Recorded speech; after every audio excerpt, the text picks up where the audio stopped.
안녕하세요. 첼시 토크입니다. 저는 웹스터. 저는 헤비차입니다. 오늘은 첼시를 오래 괴롭혀오고 있는 문제, 스쿼드 불균형 문제를 다뤄볼 것입니다. 일단은 사실 이 문제에 대해서 저희가 글도 많이 썼었잖아요. 지난 시즌 포체티노 체제 때부터 지속되어 왔던 문제이고 지금 마레스카 체제 첼시도 계속해서 괴롭히고 있는데 특히 이 문제가 이번에 있었던 브라이튼전 FA컵에서 좀 절망적인 수준으로 드러났어요, 사실. 그래서 이거를 얘기를 안 할 수가 없을 것 같아요. 한번 짚어보고 갑시다.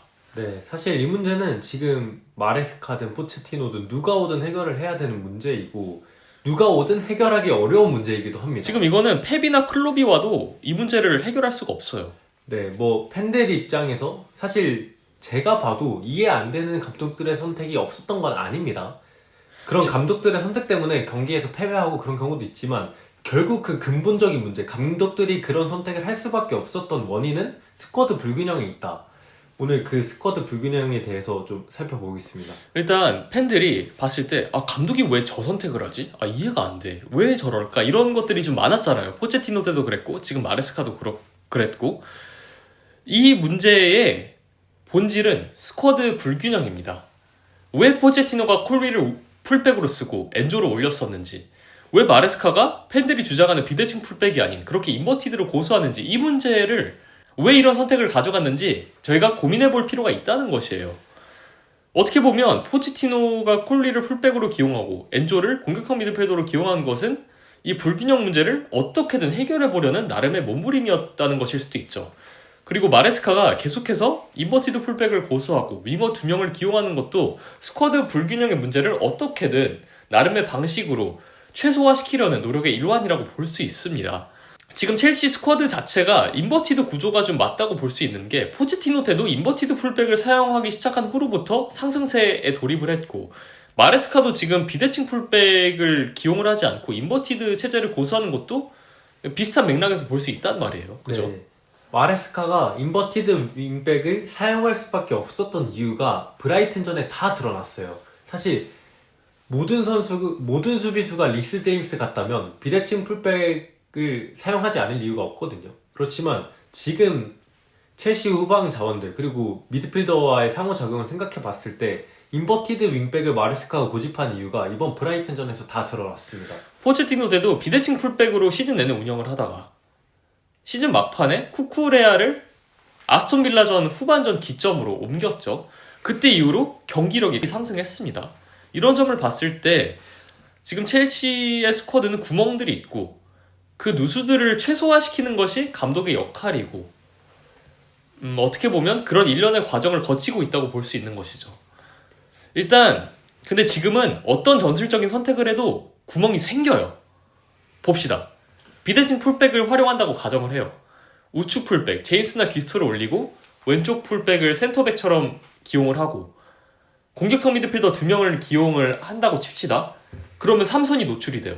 엔조 카이세도의 3선 커버력이 일단 떨어지기 때문에 우측을 올리면 3선이 노출이 되고 반대로 좌측도 마찬가지입니다. 좌측 풀백을 높인다고 가정했을 때 3선 커버력이 떨어지기 때문에 지금 첼시가 우고 추구다 산투스를 복귀시키지 않는 이상 지금 이런 체제는 아니면 라비아가 계속 부상인 상황에서는 이런 체제가 좀 어렵다는 것이죠.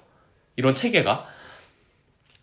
하지만 반대로 약팀 상대로는 이런 시스템이 먹힐 수가 있습니다. 대표적으로 사우스햄튼전, 레스터시티전이 그러했고 후반기에는 은쿤쿠가 또 10번으로 기용될 환경이 어느 정도 조성되었기 때문에 이런 비대칭 풀백을 고려해볼 만하기도 합니다. 전반기보다는 이런 시스템을 더 많이 볼 수 있다고 저는 생각을 해요. 하지만 분명히 약점은 있습니다. 반면 지금처럼 윙어 2명을 사용하는 체계도 문제가 없느냐? 그것도 아니죠. 이것도 분명히 약점이 있습니다. 기본적으로 윙어 파괴력이 지금 첼시가 많이 떨어져요. 지금 윙어를 굉장히 살리는 전술을 쓰고 있잖아요. 윙어 2명을 통해서 윙어가 볼을 잡을 때 측면 전개 시 많은 선수들을 붙여주면서 측면 공격력을 강화하고 있는데 이러면서 중앙 공격력이 많이 부족해졌어요. 중앙을 통과하는 루트가 제한되다 보니까 공격 루트가 좀 단조로워지는 감이 있죠. 대신 수비 밸런스는 얻은 것이고요. 이렇게 지금 하나를 살리면 하나가 죽고 하나가 죽으면 하나가 사는 이런 딜레마 속에서 마레스카가 매 경기 최선의 선택지를 지금 내려고 나름대로 지금 고민을 하고 있는 과정 속에 있습니다. 그나마 지금 이제 다이아몬드 지금 체계를 최근에 좀 보고 있는데 이것도 어떻게 보면 수비적인 밸런스를 약간 타협하는 것이기 때문에 결국 수비적인 불안을 야기하는 체계라고 볼 수 있는 것이죠. 또 반대로 선수를 자유롭게 풀어두면 크리스탈 팰리스전처럼 좋은 모습을 보이지만 또 그것도 수비적인 밸런스에 대해서 문제를 야기하기도 하고 반대로 최근에 있었던 FA컵 브라이튼전처럼 선수들의 위치를 고정시키면 그것대로 답답해지는 것이죠.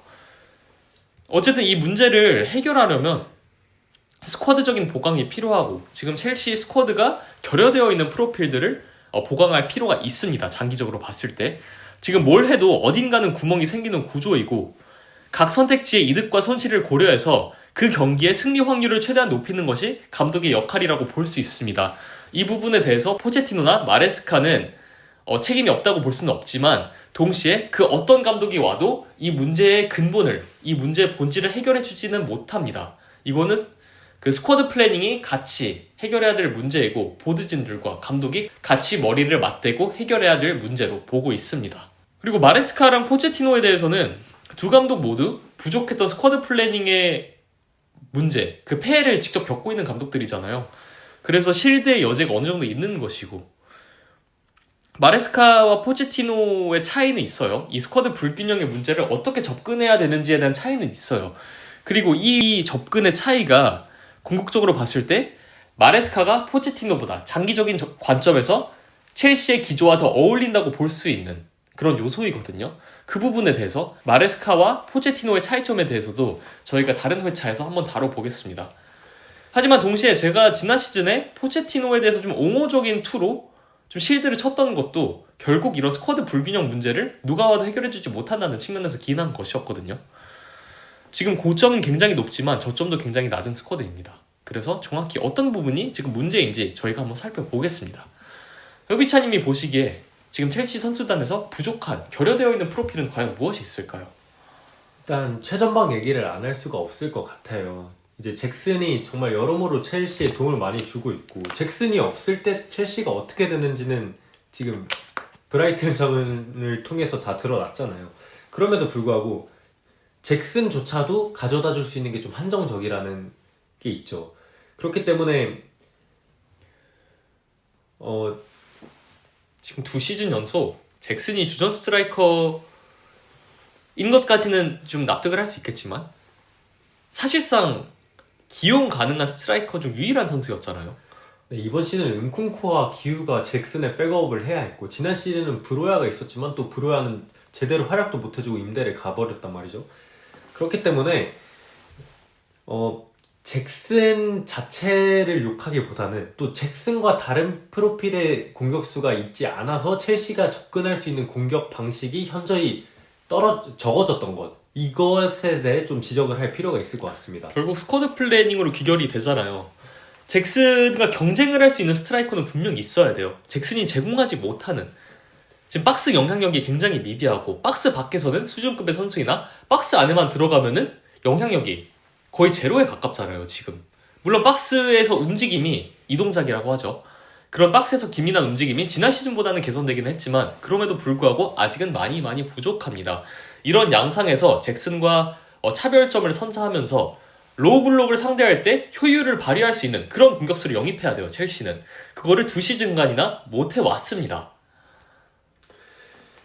네, 그래서 이제 저희가 또 이적 시장 도중에 스트라이커 어떤 선수를 영입하면 좋을지에 대해서 다뤘잖아요. 그런 것들을 보면 결국에 첼시가 원하는 프로필, 그 첼시에게 필요한 프로필은 어느 정도 답이 나온 상태예요. 저희가 이미 설명을 했었죠. 심도 있게. 네, 그렇기 때문에 이번 여름 이적 시장에는 반드시 이 문제가 해결이 돼야 돼요. 2년 연속, 그러니까 4번의 이적 시장 연속 이게 보강이 되지 않는다는 건 말이 안 되고 사실 이 부분만 개선이 돼도 첼시가 약팀들을 조금 더 확실히 잡을 수 있고 강팀을 상대로도 여러 방식의 공격을 시도할 수 있다는 점에서는 분명히 도움이 될 것입니다. 라인을 올린 팀 상대로도 잭슨이 있지만 잭슨과는 다른 옵션을 줄 선수가 필요해요. 굳이 로우 블록이 아니더라도. 이번 브라이튼전만 보더라도 브라이턴이 뒷공간을 굉장히 내주는 수비를 하잖아요. 그럼에도 불구하고 첼시가 후반 공략이 아예 안 됐단 말이에요. 잭슨이 없었다는 이유로. 잭슨이 모든 경기를 풀타임으로 소화할 수 없습니다. 그래서도 안 되고. 잭슨이 지쳤을 때 잭슨의 역할을 대신 해줄 수 있으면서 또 잭슨이 해주지 못하는 것을 동시에 해줄 수 있는 그런 스트라이커가 여름에는 무조건 영입이 되어야 된다고. 이것은 정말 필수 과제라고 생각을 합니다. 네, 그리고 웹스터님께서 보는 또 보강이 필요한 포지션, 불균형이 있는 포지션은 또 어디인가요? 일단 브라이튼전에 다 탈로가 났죠. 지금 첼시는 뭐 예전부터 이미 미천이 드러난 부분인데 지금 공중볼은 차치하고 세컨볼을 아예 못 따요. 첼시가.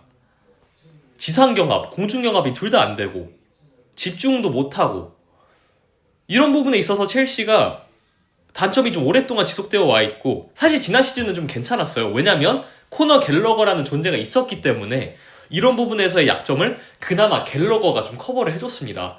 엔조 카이세도가 못 따는 세컨볼, 공중볼을 그나마 갤러거가 중원에서 싸움을 해주면서 좀 해결을 해줬단 말이죠. 하지만 지금 그 갤러거는 없습니다.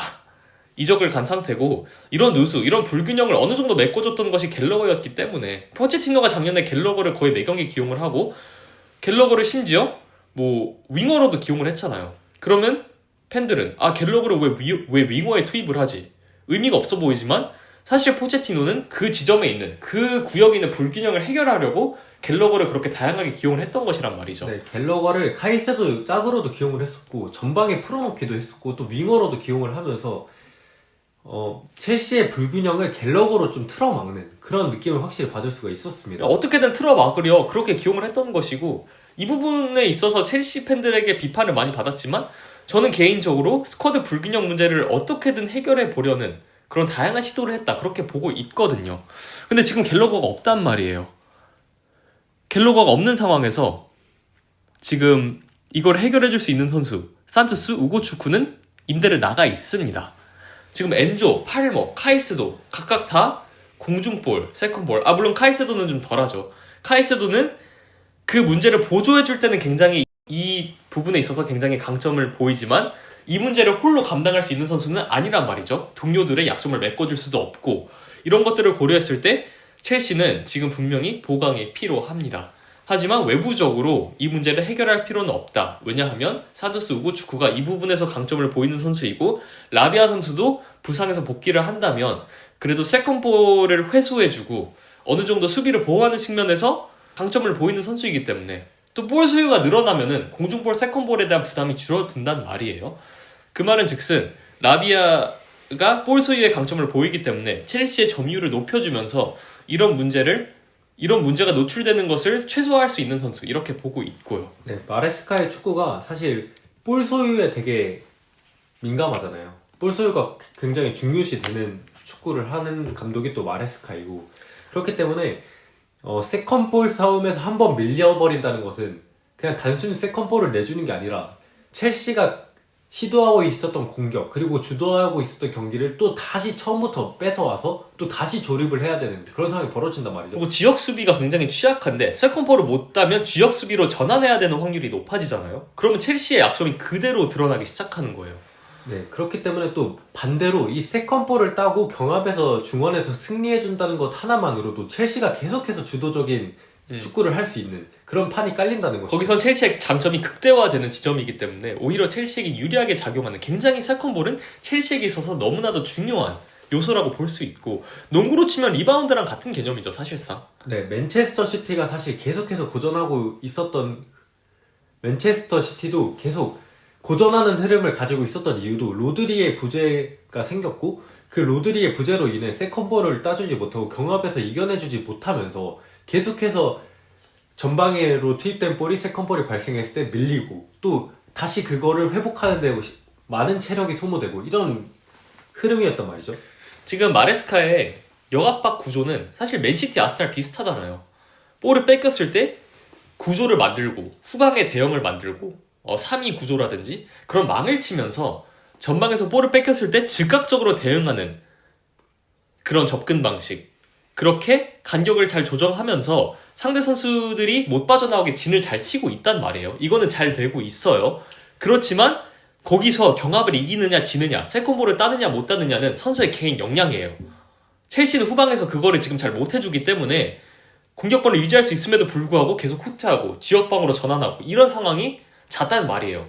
브라이튼전에서도 이 문제가 굉장히 현저했고 이것 때문에 계속해서 밀린 거거든요. 이거를 해결하지 못하면 첼시는 굉장히 좀 우려되는 상황입니다. 그렇지만 다음 시즌이 되면 이 부분은 충분히 개선이 될 것이라고 보는 게, 말씀해주신 우고 축구도 네. 있지만 산토스는 정말 스트라스부르에서 홀로 그 역할을 담당하고 있는 선수예요. 그리고 심지어 그걸 잘하고 있습니다. 기본적으로 경합 능력이 굉장히 좋고 넓은 공간을 혼자서 커버하는 것에 대한 이해도가 있고 또 적응도도 있는 선수란 말이죠. 네.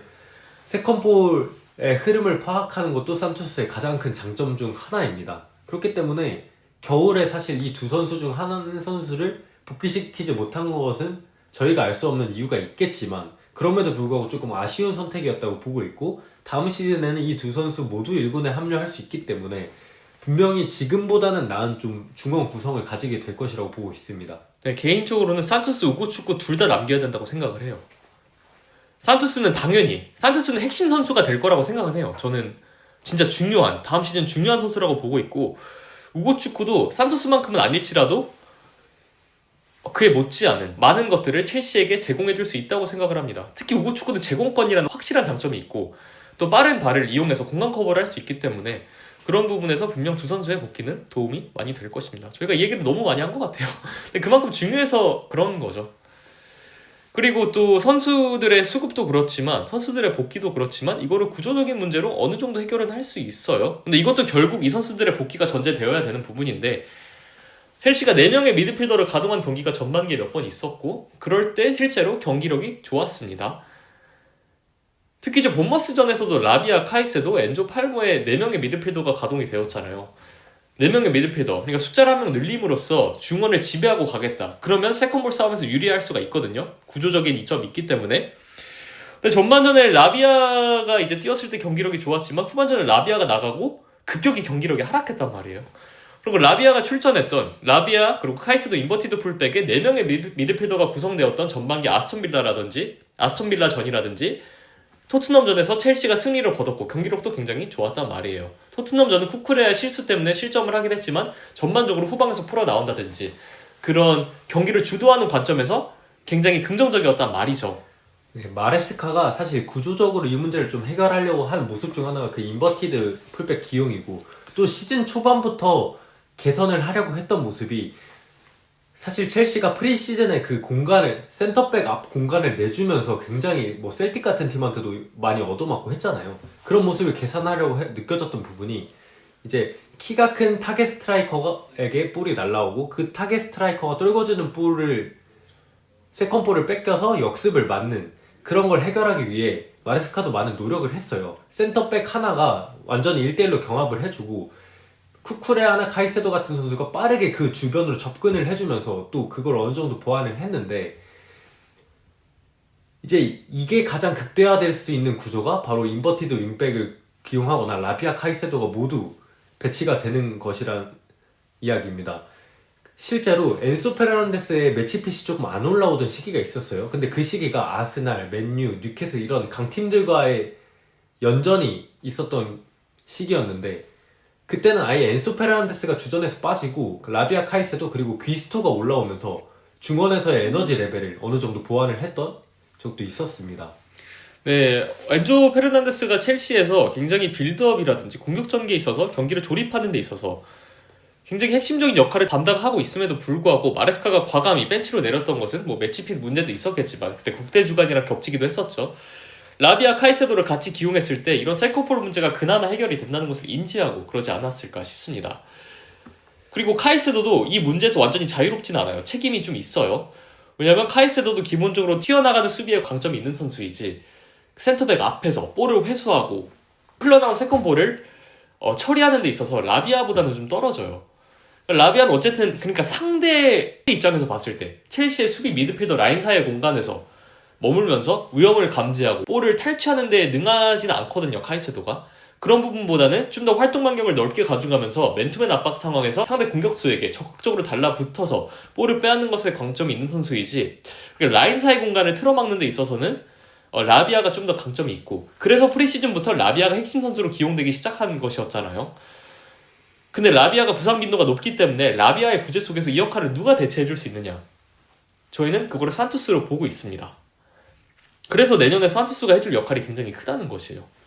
오히려 산투스는 라비아가 해주지 못하는 박스 안에서 하는 수비, 제공권에도 강점이 있기 때문에 오히려 더 기대해볼 만한 부분도 분명히 있고 첼시가 지금 못해주는 것을 다 해줄 수 있는 선수입니다. 자, 그러면 지금 이제 공중볼, 세컨볼도 문제지만 미드필더가 수비 보호를 못해주는 점, 그리고 박스 수비가 안 된다는 것도 얘기를 해봐야 돼요. 라비아가 세컨볼에 있어서 도움을 줄 수는 있어요. 카이세도도 세컨볼에는 분명 강점이 있습니다. 하지만 이 선수들이 박스 안에서 수비를 해주는 데 있어서 약점이 있고, 라비아는 분명히 스크린이 어느 정도 돼요. 수비 보호를 할 수 있지만 라비아도 활동 반경을 넓게 가져가거나 공간을 커버하는 데 있어서는 약점이 있거든요. 공간을 커버하는 데 있어서 넓은 간경을 스프린트하면서 경험을 해준다든지 이런 부분에 있어서 분명히 약점이 있기 때문에, 근데 이런 부분도 또 산토스랑 오고 축구가 해결해줄 수 있는 부분이기 때문에 외부 자원으로 눈을 돌리기보다는 좀 내부적으로 해결을 해야 된다고 보고 있습니다. 또 보강이 필요한 포지션이 지금 스트라이커 보고 이제 삼선 미드필더 있고, 지금 골키퍼도 지금 문제가 있어요. 산체스가 최근 주전에서 밀리기도 했고, 요르겐센 선수에 대한 확신도 없는 상황에서 첼시가 지금 골키퍼 문제를 어떻게 해결을 하느냐 봐야 되는데, 일단 브라이튼전에서 산체스가 굉장히 아쉬웠어요. 개인적으로는 산체스가 최근에 실수를 좀 의식하는 듯한 플레이를 보였어요. 숏패스 빌드업보다는 볼을 과감히 멀리 처리한다든지 롱볼을 보낸다든지, 과감한 게 아니죠. 그거는 소극적이었던 거죠. 오히려 과감했다면 산체스가 좀 위축이 되는 상황이더라도 과감하게 숏패스 빌드업을 연결을 했어야 됐는데 그러지 못하는 좀 안타까운 모습을 보였습니다. 대범하지 못하고 좀 소심한 모습을 보였던 것인데, 사실 산체스가 대범하지 못한다면 산체스를 기용할 이유는 더더욱이 없습니다. 마레스카가 전반기부터 산체스를 신뢰했던 이유는 뭐 다른 옵션이 없어서 그랬던 것도 있겠지만 산체스 특유의 대범함 때문이었거든요. 실수에 두려워하지 않고 빌드업 상황에서 과감하게 숏패스 빌드업, 라인 사이를 관통하는 패스를 뿌릴 수 있는 그런 멘탈적인 부분에 대해서 신뢰를 한 것인데, 산체스가 브라이튼전처럼 계속해서 롱볼을 보낸다면 산체스를 기용할 이유는 더더욱이 없거든요, 사실. 그리고 중요한 것은 산체스가 최근 했던 실수들은 빌드업에서 있던 실수가 아니었습니다. 울버햄튼전은 캐칭 미스였고, 맨시티전은 스위핑 상황에서 나오지 않아야 되는 상황에서 이제 나왔다가 골을 먹힌 것인데, 오히려 그런 실수들 때문에 산체스가 주전에서 밀린 것이 아니었는데 지금 멘탈적으로 많이 위축된 모습이에요, 현재는. 네, 브라이튼전을 보면 첼시 후방에서 4대3 구조가 만들어졌어요. 센터백 2명, 그리고 카이세도, 그리고 산체스, 그리고 브라이튼은 3명에서 압박을 했단 말이죠. 결국 그 탈출구가 계속해서 산체스가 되는 경우가 많았잖아요. 산체스는 어쨌든 전방을 바라보고 볼을 잡고 있기 때문에. 그런데 그 산체스가 사실 라인을 관통하는 그런 도전적인 패스를 많이 시도하는 편의 골키퍼예요. 마레스카도 말씀해주신 것처럼 그런 부분 때문에 이 산체스를 중용했던 것인데, 유독 이번 경기에서 롱볼이 많았단 말이죠. 물론 잘 연결된 것도 있었지만 사실 후방을 어느 정도 포기하고 가겠다는 뉘앙스로 보일 정도로 그런 롱볼을 많이 시도했고, 자신감이 떨어진 모습은 분명 산체스에게도 안 좋을 것입니다. 더 이게 안 좋았던 게, 브라이튼전은 심지어 폴스나인 형태였어요. 그러니까 롱볼이 아무 의미가 없는 경기였단 말이에요. 운쿤쿠는 전방에서 경합이 아예 안 되고, 첼시의 윙어들도 전방에서 경합이 안 되는데 계속해서 롱볼을 뿌려봤자 무슨 의미가 있겠어요. 숏패스 빌드업으로 어떻게든 해결했어야 됐는데 전방은 전방대로 활용이 안 되고 후방은 후방대로 숏패스 빌드업이 진행이 안 됐기 때문에 브라이튼전이 진짜 정말 최고로 답답했던 경기였습니다. 그렇습니다. 그렇지만 첼시가 골키퍼에게 너무나도 많은 금액을 지출을 했잖아요. 정말 케파 때부터. 네. 그죠? 심지어 또 보엘리 사단이 첼시를 인수하고 난 뒤로부터는 거의 매 이적 시장마다 골키퍼를 영입하고 있어요. 유망주 선수들도 많이 영입을 슬로니다부터 해서. 네. 그렇기 때문에 또 골키퍼에게 많은 지출을 기대하기는 쉽지 않은 상황이란 말이죠. 네. 그런데 지금 첼시에 앞으로 소속이 될 선수 중에 또 기대되는 선수가 한 명 있습니다. 네, 마이크 펜더스입니다. 네. 이 선수에 대해서는 저희가 나중에 스카우팅 리포트 형식으로 좀 심도 있게 한번 다뤄볼게요. 근데 그 전에 이 선수가 갖춘 프로필만 놓고 봐도 좀 굉장히 첼시에 지금 많은 유망주들이 있죠. 하지만 통틀어서 봐도 굉장히 기대가 많이 되는 선수예요. 네, 정말 골키퍼로서 갖춰야 되는 걸 정말 다 갖추고 있다고 봐도 무방할 것 같고 이 선수가 기대치만큼만 성장한다면 빌드업이 좋은 쿠르투아 이 정도로 기대를 해봐도 될 것 같아요. 거의 완벽하다는 이야기고 지금 프로필적으로만 네. 놓고 하는 얘기예요. 네네네. 이 선수의 기량에 대해서는 아직까지 검증돼야 되는 부분이 너무나 많고 또 많은 시간이 필요한 선수예요. 지금으로서는 되게 부족한 선수인데 프로필만 놓고 보면은 그런 이상적인 프로필에 가깝다는 것이죠. 네, 실제로 팬더스가 이번 시즌 초반 그러니까 영입된 직후만 해도 주전이라고 보긴 힘들었거든요. 그렇지만 지금 최근 1월 한 초반에서 중순부터는 거의 행크의 주전으로 뛰고 있고 실제로 활약도도 괜찮습니다.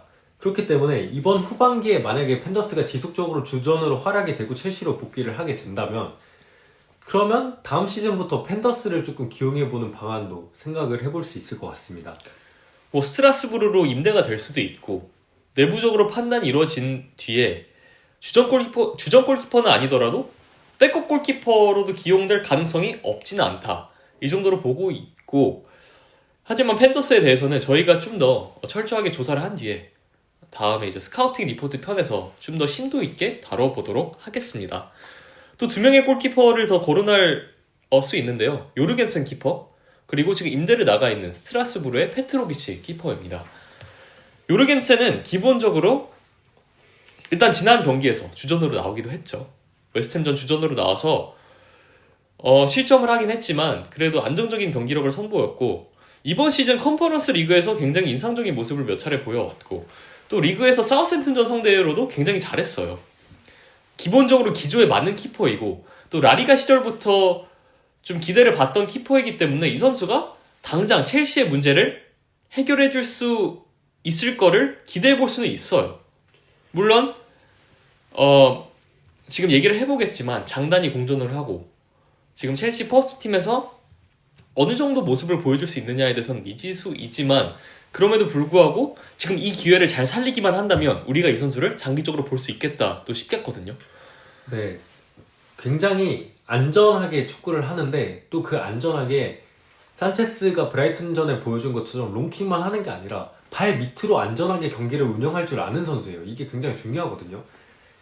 발 밑으로 볼을 다룰 때 터치나 볼을 쳐놓고 패스를 하는 그 각도에 대한 미스가 거의 없습니다. 그렇기 때문에 산체스의 경우는 저희가 자주 언급을 드렸지만 오른쪽에서 오는 패스를 왼쪽으로 돌리려고 할 때 굉장히 불안함이 많고 또 라인 사이에 관통하는 패스를 시도는 잘 하지만 그게 어처구니 없이 상대에게 향해서 역습을 맞는 경우가 종종 있잖아요. 근데 요르겐센은 그런 미스가 거의 없습니다. 특히 짧은 패스를 주고 받는 데에서는 산체스보다 분명한 기본기적인 그런 장점이 있습니다. 기술적인 안정성이 산체스보다 훨씬 좋다고 할 수 있고 또 이 선수가 기본적으로 선방을 굉장히 잘하는 선수이잖아요. 라리가에서도 선방으로 좀 주목을 받던 선수였고 또 첼시에서 사우샘튼전만 보더라도 굉장히 순발력, 반응 속도, 반사신경이 굉장히 좋습니다. 약간 예전에 맨체스터 유나이티드 뛰던 데야 같은 느낌을 받을 수 있을 정도로 동물적인 그런 반사신경이 분명 좋은 선수입니다. 네, 기본적으로 선방 능력이 안정적이라고 볼 수 있고 물론 캐칭이라든지 공중볼에 있어서 약점은 있습니다. 하지만 샷 블락킹이라는 측면에서 니어포스트로 다이빙하는 동작이 굉장히 좋고 민첩하고 또 세컨볼에 대한 반응 이런 부분이 굉장히 좋단 말이에요.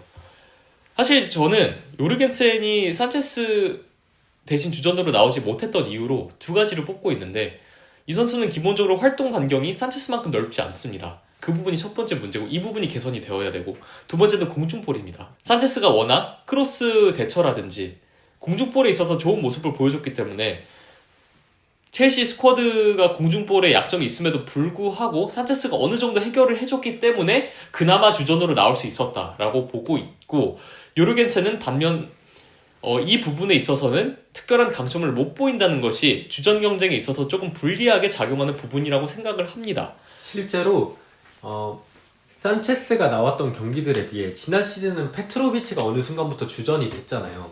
페트로비치가 기용이 됐을 때 그리고 요르겐센이 출전을 했던 이번 시즌 경기들을 보면 세트피스 실점이 어느 정도 꽤 있었어요. 크로스에 의한 실점이.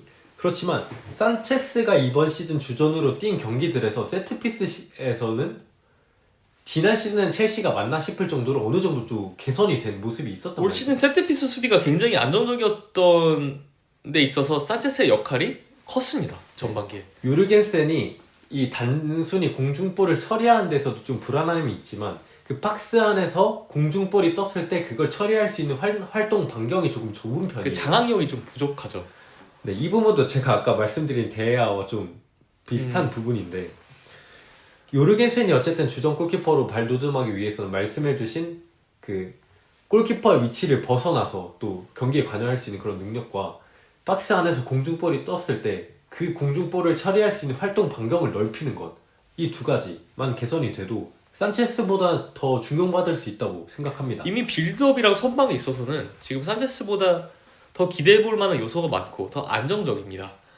이런 측면에 있어서 요르겐센도 분명 시즌 후반기에 산체스 대신 중용돼야 할 이유는 충분하지만 사실 산체스가 요르겐센 대신 중용되었던 이유는 기량적인 측면에서 뿐만 아니라 오늘 토크의 주제인 스쿼드 불균형 문제 때문에 이 공중볼 문제를 어떻게든 해결하기 위해서 그랬지 않았나 싶고, 요르겐센은 이제 장기적으로 봤을 때 첼시의 공중볼이 좋은 선수들이 좀 보강이 되면 우구추크라든지 산토스, 센터백 선수들이 좀 스텝업을 해서 좀 박스 장악력이 좋아진다면 또 공격수도 마찬가지죠. 박스 스트라이커가 영입이 돼서 세트피스 상황에서 세트피스 수비를 도와줄 수 있으면 요르겐센도 분명히 장기적으로 기대해볼 만한 선수이다 라고 저희는 판단하고 있습니다. 네, 페트로비치에서도 잠깐 이야기를 해볼까요? 지금 임대에 나가서 굉장히 좋은 활약을 보이고 있고, 또 이 선수가 지금 첼시로 복귀해서 어느 정도 활약을 보일지에 대해서는 저희가 좀 더 지켜봐야 되겠지만, 그래도 지난 시즌의 활약이 준수는 했잖아요.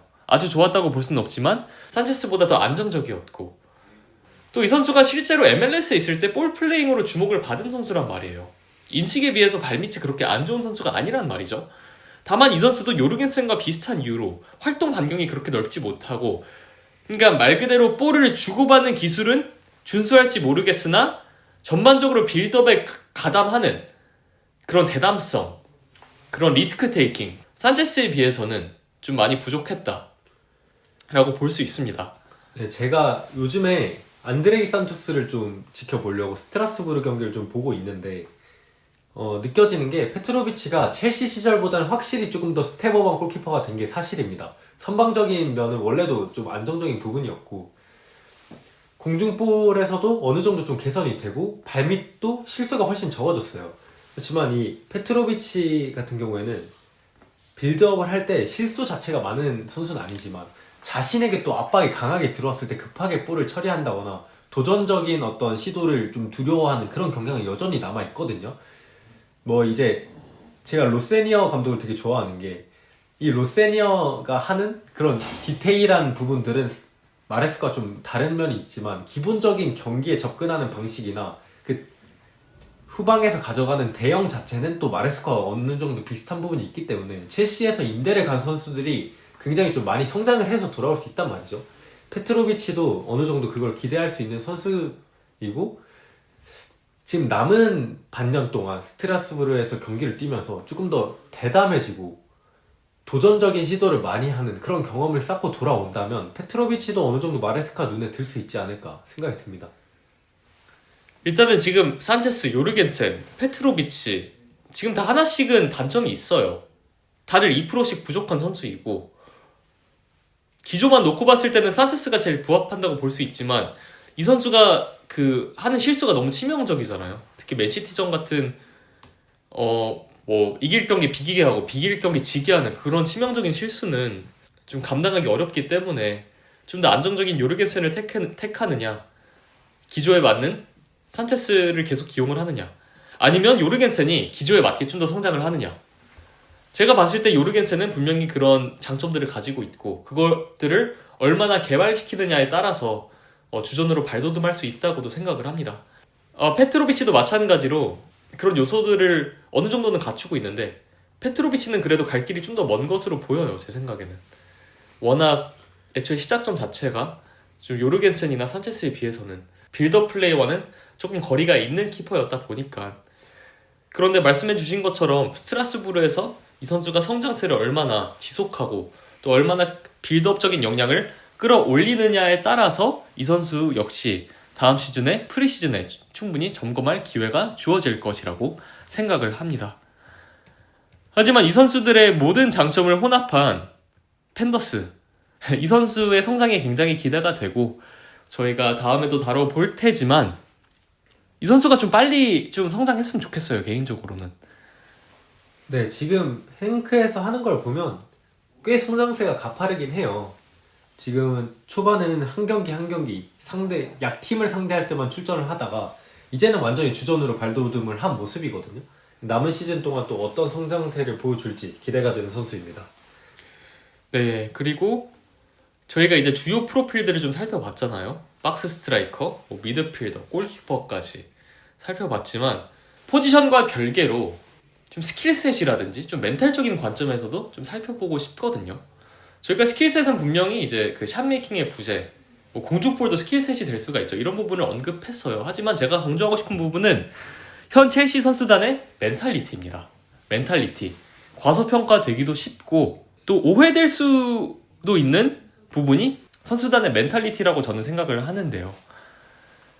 또 브라이튼전 얘기를 할 수밖에 없어요. 브라이튼전에 첼시가 굉장히 저조한 멘탈리티를 보이면서 동점골, 역전골을 내주고 이 멘탈리티 문제는 지난 시즌 포체티노 체제 때부터 계속해서 지속된 문제입니다. 지금 첼시는 리더가 없어요. 리더가 많이 부족해요. 그러니까 유망주랑 이제 어린 선수들을 선호하는 그런 기조에서 기인한 부분도 분명히 있지만 저는 리더십과 멘탈리티는 나이와 별개의 문제라고 생각을 합니다. 그 부분을 산투스가 연령별 대표 때부터 프로 레벨에 와서까지 계속해서 증명을 해내고 있어요. 그러니까 또 지금 산투스 얘기를 하는데 제가 이 얘기도 산투스 얘기를 생각하고 한 것이거든요. 지금 첼시의 주장감에 가장 가까운 선수가 누구냐 하면 저는 산투스라고 얘기를 할 것입니다. 주장감이 뭐냐, 리더가 뭐냐, 그거는 뭐냐면 단순히 목소리 크고 항의 잘하고 아주 강인한 그런 카리스마를 내뿜는 그런 것이 리더일 수도 있겠지만 리더의 본질은 뭐냐면 집중력입니다. 경기 내내 집중하는 선수, 그게 리더입니다. 첼시에 오랫동안 주장을 해왔던 선수 중 한 명이 또 아스필리쿠에타인데 아스필리쿠에타도 그렇게 큰 목소리를 내거나 불같은 성격을 가진 유형의 주장은 아니어서 또 팬들의 좀 아쉬움을 사기도 했지만 경기장 위에서 누구보다 헌신적이고 90분 내내 가장 집중력을 잘 유지하면서 수비적인 면에서 본인이 솔선수범을 하면서 팀 동료들을 이끄는 그런 유형의 주장이었단 말이죠. 네, 지금 뭐 주장으로 투지를 보여준다는 것이 슬라이딩 태클을 한다던가 뭐 기가 막힌 샷블락킹을 한다던가 이런 것도 분명히 중요해요. 투지지만 지금 첼시는 기본 중에 기본 경기 내내 90분 동안 집중력을 유지하는 것조차 못하고 있단 말이에요. 하물며 지금 주장관장을 차고 있는 엔조도 본머스전에 치명적인 집중력 실수로 실점에 기여를 했죠. 리스 제임스는 경기조차 못 나오죠. 최근 나오기 시작했지만 그래서 엔조가 사실상 주장 역할을 하고 있는데 엔조는 집중력에 문제가 있는 선수고 엔조 대신 주장 완장을 차는 카이세도나 콜윌마저도 카이세도는 그나마 낫지만 콜윌도 집중력에 굉장히 문제가 있는 선수이고 카이세도도 90분 내내 집중력을 유지하는 유형은 아니란 말이에요. 그런 선수가 옆에 있을 때 강점을 발휘하는 선수이지 지금 첼시는 전반적으로 집중력 문제를 겪고 있고 주장 완장을 차고 있는 선수들마저 그런 부분에서 문제를 보인다는 점이 굉장히 지금 첼시에게 치명적으로 다가오고 있습니다. 지금 중요한 것은 리스 제임스는 그래도 90분 내내 집중력을 유지한단 말이에요. 제임스가 건강한 것이 중요하고 하지만 리더는 혼자 하는 것이 아니란 말이에요. 첼시가 우승했던 시즌들을 보면 리더들이 팀 내에 굉장히 많았습니다. 첼시는 지금 리더가 거의 없습니다. 리더들을 최대한 많이 좀 늘려야 되겠고 뭐 기존 선수들의 성장이 될 수 있겠죠. 뭐 콜윌 같은 선수들이 리더가 될 수 있겠죠. 카이세도 같은 선수들이 뭐 나이를 먹음에 따라 리더가 될 수 있겠죠. 잭슨도 많이 부족하지만 그래도 잭슨은 팀 내에서 집중력을 잘 유지하는 선수고 또 특유의 투지를 바탕으로 첼시 전반적인 에너지 레벨을 끌어올려준다는 측면에서 리더의 역할을 어느 정도는 하고 있는 선수란 말이에요. 네, 예시를 하나 들고 싶은데 저 아자르 선수를 좀 예시로 들고 싶거든요. 이 선수가 좀 자유분방하고 훈련도 제대로 안 한다는 이야기도 많고 몸 관리도 잘 안 했던 걸 레알 마드리드 시절에는 보여줬잖아요. 그럼에도 이 선수는 필드 위에서만큼은 주장에 좀 적합한 선수라는 게 이 선수는 90분 내내 집중력을 유지하는 걸 넘어서 동료들이 좀 포기를 하거나 집중력을 잃어서 약간 경기에 집중을 못하고 있을 때 혼자서 어떤 플레이를 창조하고 여러 가지 주변 동료들이 해주지 못하는 걸 본인이 해주면서 주변 동료들이 다시금 집중을 할 수 있는 그런 신호탄을 만들어주는 선수가 바로 아자르였단 말이죠. 지금 첼시에도 그런 선수들이 필요해요. 내가 잠시 집중을 못할 때 주변 동료가 집중을 해주고 나의 실수를 막아줌으로 인해 내가 다시 집중을 할 수 있는 그런 기회가 생긴단 말이죠. 말씀해주신 카이세도가 딱 그런 유형의 선수고, 그렇기 때문에 지금 첼시에는 딱 주장 한 명이 필요한 게 아니라 전 포지션 곳곳에 동료들의 실수를 커버해주고 또 동료들의 집중력이 다시 불붙어질 수 있게끔 그런 역할을 해주는 선수가 꼭 필요합니다. 그 필드 곳곳에 필요해요. 한 명으로 될 것이 아니고. 아자르 같은 경우는 분명 수비적으로 문제가 좀 있긴 했어요. 근데 그런 거를 감안하고 보더라도 아자르의 장점은 말씀하신 것처럼 포기를 하지 않습니다. 경기가 불리하게 흘러가든 유리하게 흘러가든 항상 일관된 자세로 볼을 운반해주고 경합을 이겨내주고 90분 내내 본인의 역할을 다 해준다는 것이죠. 그런 측면에서 봤을 때 첼시는 그렇게 포기하지 않는 정신을 갖는 선수가 지금 선수단 내에 얼마나 있는가, 제 생각에는 많이 없다고 보고 있습니다. 결국 이게 약간 산투스 특집으로 흘러가는 것 같은데, 산투스가 이런 리더십을 갖고 있기 때문에 내년에 축구 외적인, 물론 리더십이 축구 내적인 부분이라고 볼 수도 있죠. 하지만 기량 외적인 부분에서 산투스가 첼시 스쿼드 내에서 부족한 부분을 채워줄 수 있다고 보고, 산투스는 집중력을 유지하는 측면에서도 그렇지만 또 팀원들을 위해서 목소리를 내주고 또 브라질 U20 팀에서 보여줬던 모습들을 토대로 보면은 이 선수가 굉장히 목소리를 낼 줄 아는 선수란 말이죠. 여러 방면으로 캡틴의 자질을 갖고 있는 선수입니다. 그래서 내년에 리스 제임스가 계속해서 경기를 소화할 수 있고, 또 기존에 있던 엔조, 카이세도, 또 잭슨, 팔머 같은 혹은 콜윌 같은 선수들이 좀 리더십의 역량을 갖춰 나가기 시작하고, 또 산투스 같은 선수들의 합류, 그리고 또 유망주들의 성장이 같이 이루어진다면 첼시는 이런 리더십 문제를 점차 해결해 나갈 수 있을 것으로 보입니다. 하지만 현재로서는 많이 부족해요. 결국 포체티노 시절보다 지금이 조금 더 낫다고 보는 것은 해결할 방안이 서서히 보이기 시작했다는 점에 있는 것 같아요. 그리고 그 해결의 방안이 마레스카와도 어느 정도 잘 공통점이 있다는 점이고, 지금 분명 외부적으로 수급을 해야 되는 자원들도 있습니다. 스트라이커가 대표적이고요. 그렇지만 첼시가 내부적으로도 개선을 시키면서 발전을 시키면서 또 임대생을 복귀시키면서 저희가 오늘 말씀드린 이 불균형 문제를 어느 정도 또 해결을 할 수 있기 때문에 지금 첼시는 말씀해주신 것처럼 고점이 높지만 저점도 낮은 모습이고, 그렇지만 다음 시즌을 또 생각해 봤을 때는 저점을 어느 정도 높여가면서 고점의 그 퀄리티를 더 높일 수 있는 그런 기회가 생길 것 같습니다. 첼시가 전반기에 한창 좋았을 때가 있었잖아요. 그때가 이제 고점의 모습과 좀 근접한 모습이라고 볼 수 있고, 반면 이제 그 전반 후반기쯤 그리고 시즌 중반기에 접어들면서 굉장히 좀 저조한 모습을 보였는데, 첼시는 이 불균형 문제를 해결하지 않는 이상 이런 롤러코스터적인 모습을 계속 보일 것입니다. 실제로 지난 시즌 포체티노 때도 경기가 굉장히 복불복식으로 흘러갔던 적이 많았잖아요.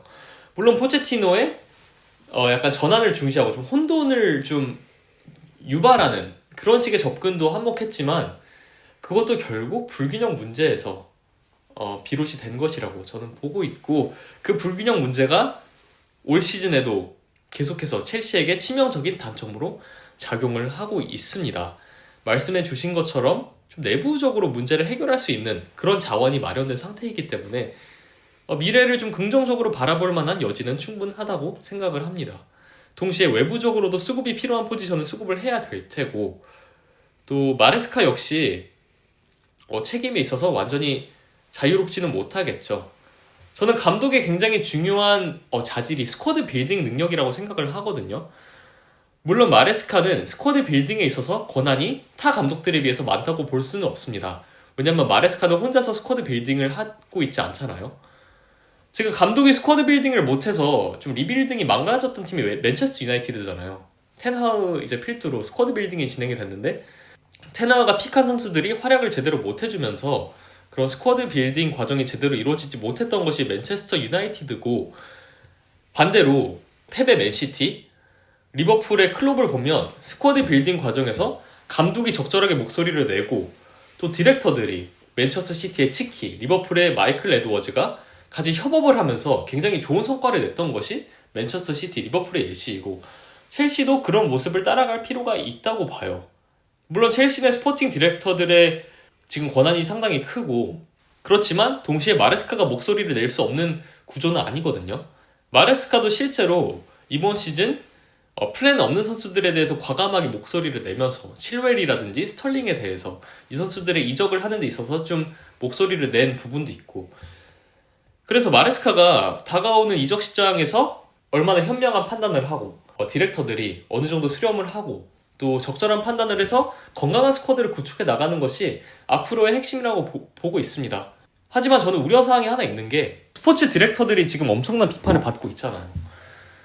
저는 이분들이 비판을 받을 만한 요소가 분명히 있다고 생각을 하는데 동시에 어느 정도 약간 부풀려진 감이 있다. 이들의 실수가 부풀려진 감이 있다고 생각을 하는 것이 사실 이번 여름에는 에그발리의 개입이 있었습니다. 그리고 구단주의 개입이 있으면은 스포츠 디렉터들이 올바른 판단을 못할 수가 있거든요. 올바른 판단을 한다 하더라도 그 구단주의 개입으로 인해서 그런 선택을 못할 수가 있게 된단 말이에요. 그렇기 때문에 앞으로 첼시에게 중요한 것은 구단주가 최대한 덜 개입하고 전문가들에게 운영을 온전히 맡기는 이런 문제가 사실 로만 시대에도 있었죠. 우리가 새로운 체제에서 기대를 하는 것은 구단주가 개입을 최소화하고 전문가들에게 올바른 이제 스포츠 디렉팅 체제를 만들어서 보드진들에게 이런 것들을 일임하고 축구 외적인 요소들이 철저히 배제되는 그런 지속 가능한 시스템을 만드는 것이 저희가 새로운 체제에서 기대하는 것들이거든요. 하지만 그런 체제를 잘 구성했음에도 불구하고 구단주가 개입하기 시작하면 이건 말짱 도루묵이 되는 것이에요. 그래서 다가오는 이적 시장에서 이것 역시 굉장히 중요하다고 생각을 합니다. 또 하고 싶은 말씀 있으실까요? 네, 전체적으로 공감을 합니다. 사실 저 같은 경우에도 보엘리 사단이 첼시를 인수한 뒤로 한동안 되게 전 비판적인 의견을 많이 내비쳤던 사람이거든요. 그 가장 큰 이유가 영입에 체계가 잡혀있지 않았다는 느낌, 그리고 방출에도 체계가 잡혀있지 않았다는 느낌 때문에 그랬어요. 기존의 선수들을 어떻게든 내보내려는 게 강했고 또 일관적이지 않은 선수 수급, 이것 때문에 단순히 유망주를 많이 사는 게 문제가 아니라 유망주들을 사든 레귤러한 선수를 사든 선수 수급의 일관성이 부족하다는 느낌이 컸거든요. 그런데 지난 여름 이적 시장부터 조금씩 그 체계가 잡혀지고 있었단 말이죠. 그래서 지금 첼시가 조금 건강한 방향으로 가고 있구나라고 생각을 했는데 거기서 또 이루어졌던 일이 에그발리가 관여를 해서 네투가 합류를 하고 또 그 네투의 연장선이라고 보여지는 펠릭스의 영입이 이루어지고 이런 부분들은 사실 많은 비판을 받는 스포츠 디렉터들도 어쩔 수 없는 부분이 있을 거란 말이죠. 말씀해주신 것처럼 첼시는 조금 더 영입에 있어서 일관성을 가질 필요가 있고 그게 감독과 코치진 그리고 스포츠 디렉터들 전문가들에 의해서 이루어져야 되는 것, 이게 가장 중요할 것 같습니다. 지금 체계는 잘 잡혔어요. 긍정적으로 볼만한 부분이 지금 첼시가 추구하는 게임 모델은 확고하고 이를 스트라스부르를 비롯한 멀티클럽 모델 그리고 유스에게도 입히려는 이런 시도가 있단 말이에요. 이런 획일적인 비전을 갖고 접근을 하는 것은 굉장히 좋고 이전 체제에서 볼 수 없었던 요소이기 때문에 저희가 기대감을 갖고 첼시가 고점이 높은 팀이라고 이제 예상을 하는 이유잖아요. 보엘리의 여름 이적 시장, 투엘이 경질당한 그 시즌이죠. 그때는 굉장히 중구난방으로 이루어졌어요. 하지만 그 후에 첼시 보드진이 교훈을 얻어서 그 후에는 굉장히 좀 지속 가능한 체계를 다져놨단 말이에요. 이거는 분명히 긍정적으로 볼만한 요소이고 하지만 중간에 또 보엘리랑 에그발리의 좀 다툼이 있었다고도 하고 지금은 인수 초기에 비해 에그발리의 권한이 조금 올라온 상황이란 말이에요. 제가 봤을 때는 물론 내부적인 상황을 정확하게 파악하기에는 어렵지만 적어도 제가 봤을 때는 보엘리는 첫 번째 여름 이적 시장을 경험한 뒤 약간 물러서고 디렉터들에게 이름을 하려는 그런 의지가 보였단 말이에요. 그래서 그런 부분에 있어서 보엘리를 좀 굉장히 좀 긍정적으로 바라봤는데 지금 에그발리의 권력이 어느 정도 올라오면서 이번 여름에는 에그발리가 좀 직접적으로 개입을 한 부분이 많단 말이에요. 그러면서 말씀해주신 그런 축구 외적인 영입들이 이루어졌기도 했고 그래서 앞으로는 보엘리냐, 에그발리냐 이 문제보다는 구단주들이 최대한 덜 개입하는 것이 바람직한 방향으로 보고 있습니다. 디렉터들이 물론 비판에서 온전히 자유로울 수는 없지만 제 생각에 더 근본적인 문제는 거기서 기인한다고 봐요. 구단주들이 얼마나 전문가들에게 일임을 하고 믿고 맡기느냐. 디렉터들의 성과가 좋지 못하면 그때 구단주가 개입하는 것이 아니라 그때는 디렉터들을 교체를 해야겠죠. 이런 식으로 접근해야 되는 것이 맞는 거고. 하지만 적어도 지금 멀티클럽 모델은 잘 구축이 되어가고 있고 게임 모델이라든지 지향점 이런 부분은 확고하게 좀 비전이 확립된 상태이기 때문에 이거를 신뢰하고 앞으로 첼시가 나아가야 되는 방향성은 확실히 잡혀있기 때문에 전반적으로 미래는 긍정적으로 보고 있고 또 이번 돌아오는 여름 이적 시장에서 좀 올바른 좀 축구적인 관점에서 냉정하게 판단을 잘 해서 첼시가 계속해서 겪고 있는 이 불균형의 문제를 잘 해결했으면 좋겠습니다. 네, 이상 이렇게 오늘 스쿼드 불균형의 문제를 살펴봤고요.